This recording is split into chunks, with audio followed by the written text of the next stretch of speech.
Creation of false consensus means making people believe that everyone agrees with a certain idea to influence opinions. For example, manipulating polls to make it seem like everyone supports a particular policy. Denial of reality involves rejecting or distorting reality to manipulate people's perceptions. For example, denying scientific evidence to support a false claim. Exploitation of vulnerability means taking advantage of someone's emotional or psychological weaknesses. For example, exploiting loneliness to manipulate someone into supporting a cause.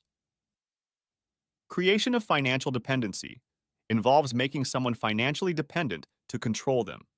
For example, offering conditional funding to keep someone under control. Flattery involves giving excessive compliments to get what you want. For example, complimenting someone excessively to gain their cooperation.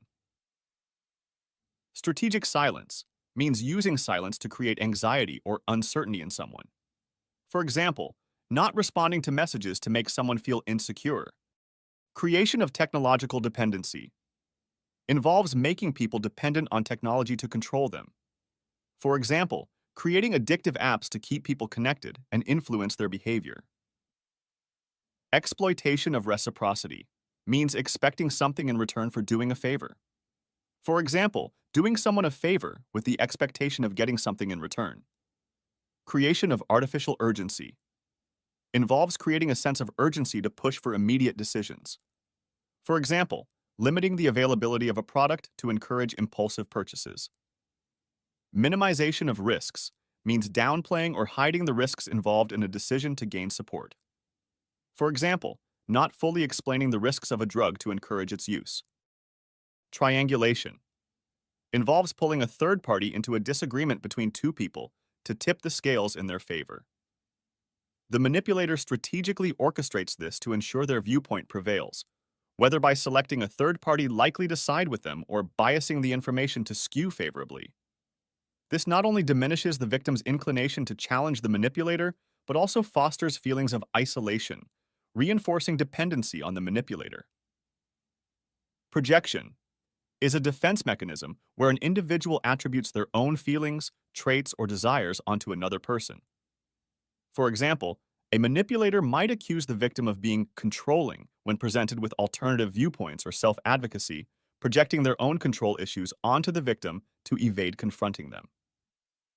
Controlling behavior extends beyond emotions and actions to encompass shaping the victim's entire life and daily activities.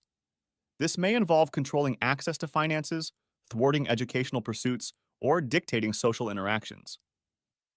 Name-calling is a tactic where the manipulator derogatorily labels the victim's personality traits or behaviors to undermine their self-worth and foster compliance. Generalizations involve attributing characteristics of one individual to an entire group, compelling the victim to conform to the manipulator's biased perception.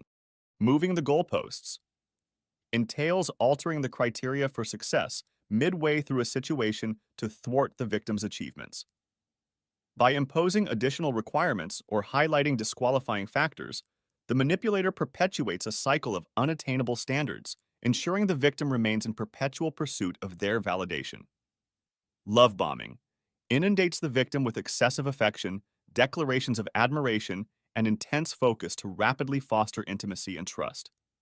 By exploiting the victim's desire for validation and appreciation, the manipulator manipulates them into unwavering devotion.